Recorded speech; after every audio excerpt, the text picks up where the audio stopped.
नमस्कार साथियों, आज के इस वीडियो में मौर्य काल के बारे में डिस्कस करेंगे जो आपके आने वाले एग्जाम के लिए बहुत ही इम्पोर्टेंट है। वीडियो को पूरा देखिएगा। चैनल में नए हैं तो चैनल को सब्सक्राइब कर लीजिए, बेल आइकन को प्रेस कर लीजिए। विकल्प बहुत मिलेंगे मार्क्स से भटकाने के लिए, पर संकल्प एक ही चाहिए मंजिल तक जाने के लिए। बहुत सारे आपको विकल्प होंगे कि बहुत कम वैकेंसी है, बहुत कम टाइम है, कैसे तैयार कर पाएंगे, बहुत बच्चे बहुत कम टाइम से पढ़ाई कर रहे हैं, मैंने तो कोई पेड कोर्स नहीं लिया, कैसे पढ़ाई करूं। बहुत सारे विकल्प मिलेंगे, लेकिन एक संकल्प काफ़ी है कि मुझे सेलेक्ट होना है, अपने माँ बाप का सपना पूरा करना है। चलिए अपनी क्लास को स्टार्ट करते हैं। मौर्य काल के बारे में। मौर्य साम्राज्य की स्थापना किसने की थी? मौर्य साम्राज्य की स्थापना की थी चंद्रगुप्त मौर्य ने। चंद्रगुप्त मौर्य ने नंद वंश के अंतिम शासक घनानंद को पराजित करके मौर्य वंश की स्थापना की थी। इनमें इसके इनके गुरु ने, उनका क्या नाम था? चाणक्य। चाणक्य के कुछ और नाम का उल्लेख मिलता है, विष्णुगुप्त, कौटिल्य। चाणक्य प्रसिद्ध पुस्तक है अर्थशास्त्र। अर्थशास्त्र राजनीति विज्ञान पर आधारित पुस्तक है। मौर्य साम्राज्य में प्रचलित मुद्रा का क्या नाम था? मुद्रा का प्रारंभिक सर्वप्रथम कब हुआ है? महाजनपद काल में। इससे पहले हड़प्पा सभ्यता, वैदिक सभ्यता, यहाँ व्यापार होता था, लेकिन व्यापार कैसे होता था? वस्तु विनिमय के माध्यम से। वस्तु विनिमय क्या होता है? आप किसी से एक चीज लें, दूसरी चीज उसको बदले में दे दें। क्या होता था? वस्तु विनिमय। अशोक का उत्तराधिकारी कौन था? कुणाल। कुणाल क्या था? अशोक का उत्तराधिकारी था।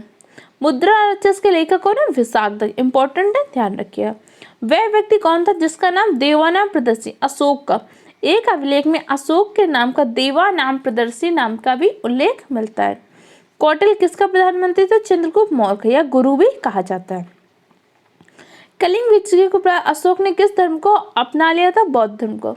कलिंग विजय, कलिंग का उल्लेख किसमें? 13वें शिलालेख में।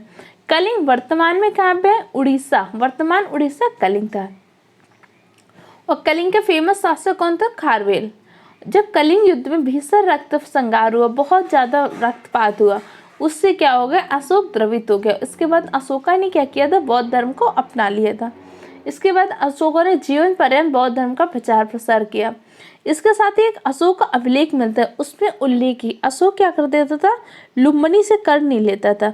अशोक लुम्बिनी से कर क्यों नहीं लेता था? वो कहता था कि लुम्बिनी क्या है? गौतम बुद्ध की जन्म स्थली, इसलिए लुम्बिनी को कर मुक्त रखा था। चंद्रगुप्त के शासन विस्तार में किसने मदद की थी? चाणक्य ने। चंद्रगुप्त की बहुत ज्यादा मदद की थी चाणक्य ने। चंद्रगुप्त की माता का क्या नाम था? मौरी। कहा जाता है कि इन्होंने अपनी माता मौरी के नाम पर ही मौर्य वंश की स्थापना की थी। सारे पॉइंट मैंने वन लाइनर फॉर्म में डिजाइन किए जो आपके एग्जाम के लिए बहुत ही इंपॉर्टेंट होंगे।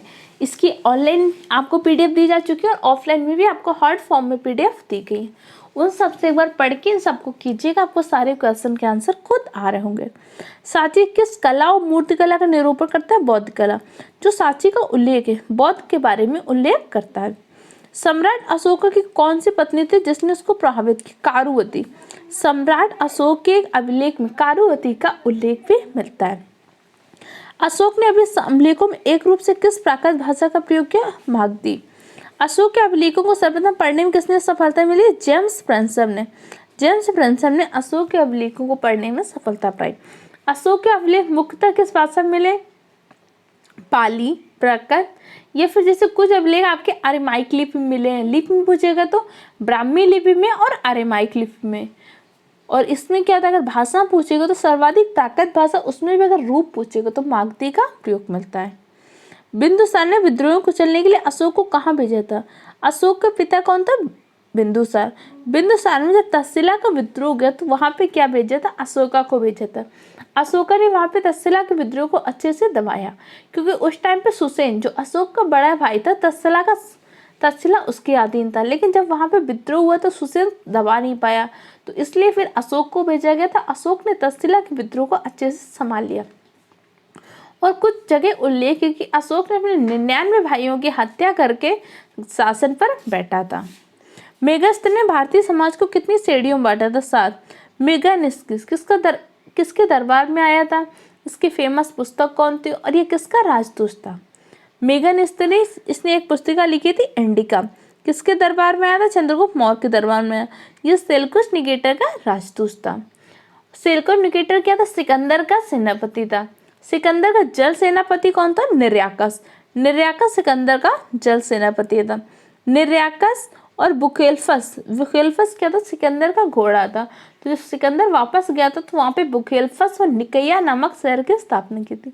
कहा जाता है कि अपने जो जल सेनापति निर्याकस के नाम पर इसने निकैया और अपने घोड़े के नाम पर बुखेल्फस नामक शहर की स्थापना की थी। किसने? सिकंदर ने।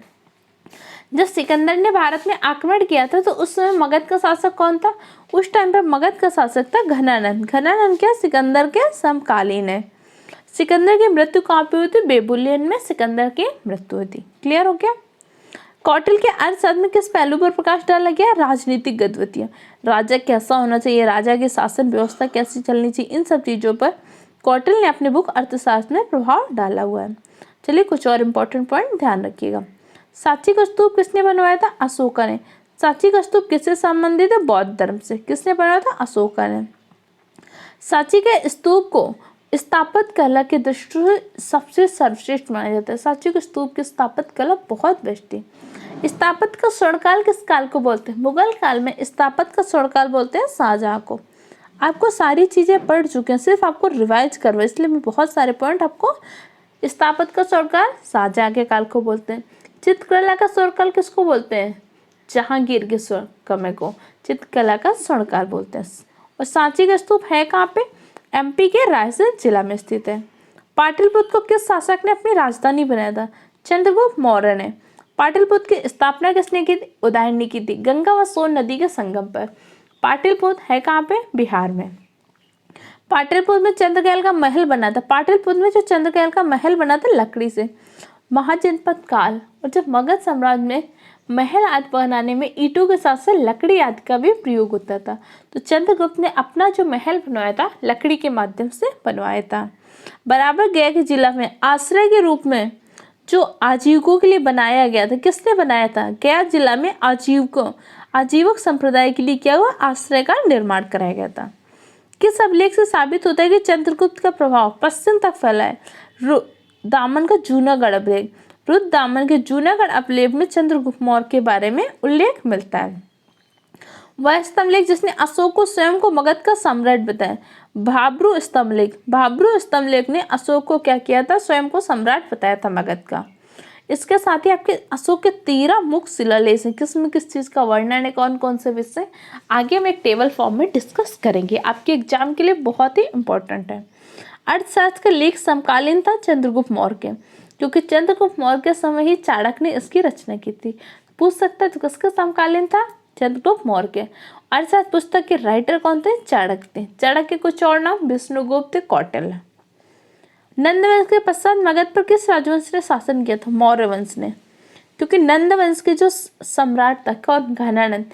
घनानंद को पराजित करके चंद्रगुप्त मौर्य ने मौर्य वंश की स्थापना की थी।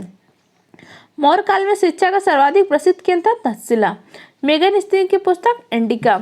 विशाखदत्त में चंद्रगुप्त मौर्य का वर्णन हुआ है। पाटलिपुत्र के प्रशासन का वर्णन है इंडिका में। देखिए, किसी भी इतिहास को जानने के स्रोत क्या होते हैं? इतिहास को जानने के मुख्य रूप से 3 स्रोत होते हैं। पहला कौन सा होता है आपका? पुरातात्विक स्रोत। पुरातात्विक स्रोत का मतलब क्या होता है? वहाँ पे जैसे आपने उत्खनन कराया, किस तरह की चीजें प्राप्त हुई, जैसे हड़प्पा सभ्यता के बारे में हमें उत्खनन से ही तो पता चला किस तरीके से चीजें हो रही हैं। माँ सत्वात्मक था, क्योंकि हर घर से माँ देवी की मूर्ति प्राप्त हो रही है, हर घर से कुएं के अवशेष हो रहे हैं, वहाँ की नालियाँ ढकी हुई हैं। इससे हम आइडिया लगा रहे हैं कि जल प्रबंधन बहुत अच्छा होगा। ये क्या होगा? पुरातात्विक स्रोत। दूसरा क्या होता है? साहित्यिक स्रोत। वहाँ के साहित्यों में क्या वर्णन है, जैसे वेदों के बारे में ऋग्वेद में क्या उल्लेख था, अथर्ववेद में क्या था, सामवेद में क्या था, यजुर्वेद में, या उस टाइम पे लिखी गई बुकें जैसे गार्गी संहिता आदि और प्रसिद्ध बुकें। तीसरा क्या होता है? विदेशी यात्रियों का विवरण। उस टाइम पे जो विदेशी यात्री है उन्होंने क्या वर्णन किया, जैसे मेघनास्ती आया, इसने अपनी पुस्तक इंडिका में किस तरह का वर्णन किया, वेनसंग आएगा और बहुत सारे विदेशी यात्री आएंगे, इन्होंने कैसा वर्णन किया। इतिहास को जानने के 3 मुख्य स्रोत होते हैं। पाटलिपुत्र में चंद्रगुप्त मौर्य का महल कैसे बना था? लकड़ी का बना हुआ था। और अशोक ने मगध का सम्राट स्वयं को किस लेख में बताया? भाब्रू के स्तंभ लेख में अशोक ने स्वयं को मगध का सम्राट बताया है। अशोक के शिलालेखों में प्रयुक्त भाषा कौन सी? प्राकृत। प्राकृत में भी कौन सा पूछेगा? तो वाक्य रूप में। प्रथम भारतीय साम्राज्य किसके द्वारा स्थापित किया गया था? चंद्रगुप्त मौर्य के द्वारा। चंद्रगुप्त मौर्य ने साम्राज्य की स्थापना की। इससे पहले जैसे आपके हर्यक वंश आएगा, शिशुनाग वंश आएगा, ये सब स्थापित कर रहे थे, लेकिन बहुत विशाल रूप से नहीं। अभी आप मगध साम्राज्य को मैं मैप में भी दिखा दूंगी कि मगध साम्राज्य का मतलब विस्तार कहाँ से कहाँ तक था। पूरे विशाल रूप से मगध साम्राज्य का विस्तार हुआ था, इसलिए मगध एक बहुत ही बड़ा साम्राज्य था।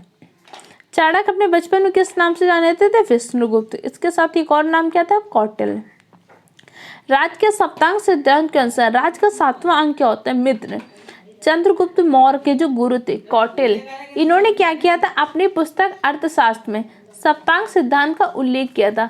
सप्तांग सिद्धांत में इन्होंने राज का 7वां अंक मित्र को बताया था। किसके शासनकाल में डिमेकस भारत आया था? बिंदुसार के शासनकाल में डिमेकस भारत आया था। भारत में प्राचीनतम आक्रमण किसके द्वारा किया गया था? डेरियस प्रथम के द्वारा, जो कि एक यूनानी था। किस प्राचीन नगर के अवशेष कुम्भहाल स्थल से प्राप्त होते हैं? पाटलिपुत्र के अवशेष हमें कुम्भहाल स्थल से प्राप्त होते हैं। गुलंदी बाग प्राचीन स्थान था पाटलिपुत्र का। गुलंदी बाग जो एक प्राचीन स्थान था, कहाँ पे था? पाटलिपुत्र में। किसने सहिष्णुता, उदारता और करुणा के त्रिविधि आधार पर राजधर्म की स्थापना की थी? अशोका ने। अशोका ने कलिंग युद्ध के पश्चात अपना जो राजधर्म बनाया था उसके 3 आधार बनाए थे। पहला सहिष्णुता, उदारता और करुणा। सहिष्णुता जिसे हम क्या बोलते हैं? टॉलरेंस। जैसे हमारे यहाँ क्या होता है, हमारी प्रस्तावना में भी उल्लेख है कि हम सब हिंदू, मुस्लिम या सारे संप्रदाय सहिष्णु रूप से रहते हैं। मतलब हम अपने धर्म का पालन कर रहे हैं, अपने धर्म का सम्मान कर रहे हैं, लेकिन हम दूसरे के धर्म का भी सम्मान कर रहे हैं, उसको भी रेस्पेक्ट दे रहे हैं। ये क्या होता है? सहिष्णुता होती है। अशोक ने बौद्ध होते हुए हिंदू धर्म में आस्था नहीं छोड़ी। इसका परिणाम क्या है? उसका जो देवानामप्रिय की उपाधि है। अशोका ने बौद्ध धर्म को ग्रहण कर लिया था, लेकिन हिंदू धर्म में जो उसकी आस्था थी उसने नहीं छोड़ा। मतलब वो सहिष्णुता का पालन करता था कि हमने किसी और धर्म को ग्रहण कर लिया, इसका मतलब है नहीं कि हम दूसरे धर्म को छोटा समझने लगे, दूसरे धर्म का मजाक उड़ाने लगे, दूसरे धर्म को मतलब वो क्या रहे, उनका विरोध करे, इस तरीके का कार्य नहीं करता था। अशोक के शिलालेखों को सर्वप्रथम किसने पढ़ा था? जेम्स प्रिंसप ने। याद कर लीजिए, कितनी बार आपके मेंस तक में क्वेश्चन आया है, ध्यान रखिएगा। अशोक के शिलालेखों को पढ़ने का श्रेय जाता है जेम्स प्रिंसप को। कब पढ़ा था? 1837 में। और किस लिपि में पढ़ा था? तो ब्राह्मी लिपि में। अशोक ने स्वयं को कहाँ का सम्राट बताया था? भाब्रू स्तंभ लेख ने अशोक ने स्वयं को मगध सम्राट बताया था। मौर्य काल में शिक्षा का प्रसिद्ध केंद्र क्या था? तक्षशिला। तक्षशिला मौर्य काल में शिक्षा का प्रसिद्ध केंद्र था। तक्षशिला की स्थापना किसने की थी? नालंदा विश्वविद्यालय की स्थापना किसने की थी? कमेंट सेक्शन में आंसर दीजिए। अंतिम मौर्य सम्राट बृहदत्त था। मौर्य वंश की स्थापना की चंद्रगुप्त मौर्य ने। चंद्रगुप्त मौर्य ने नंद वंश के शासक घनानंद को पराजित करके मौर्य वंश की स्थापना की। उत्तराखंड में अशोक का शिलालेख स्थित है, कहाँ पे? कालसी में। सांची का स्तूप बनवाया था एमपी के रायसेन जिला में अशोका ने। बौद्ध धर्म से संबंधित है। प्राचीन भारत का प्रसिद्ध शासक जिसने अपने जीवन के अंतिम दिनों में जैन धर्म को अपनाया था? चंद्रगुप्त मौर्य। चंद्रगुप्त मौर्य ने कर्नाटक के श्रवण बेलगोला में संलेखना पद्धति से प्रार्थना किया था। संलेखना जैन धर्म की एक प्रसिद्ध पद्धति है। कलिंग के युद्ध विजेता तथा क्षत्रियों का वर्णन अशोक के किस शिलालेख में है? अशोक के 13वें शिलालेख में कलिंग विजय का वर्णन किया गया। प्रसिद्ध यूनानी राजदूत किसके दरबार में आए थे? चंद्रगुप्त मौर्य के दरबार में आए थे। आज के वीडियो मौर्य काल से रिलेटेड कुछ इंपॉर्टेंट पॉइंट मैंने डिस्कस किए। इसको मैपिंग में कैसे करने, इससे जुड़े कुछ फ्लो चार्ट, उसको हम नेक्स्ट वीडियो में देखेंगे। तब तक के लिए पढ़ते रहिए, नोट्स बनाइए, अच्छे से रिवाइज करिए। कोई भी कन्फ्यूजन है तो कमेंट सेक्शन में पूछ सकते हैं।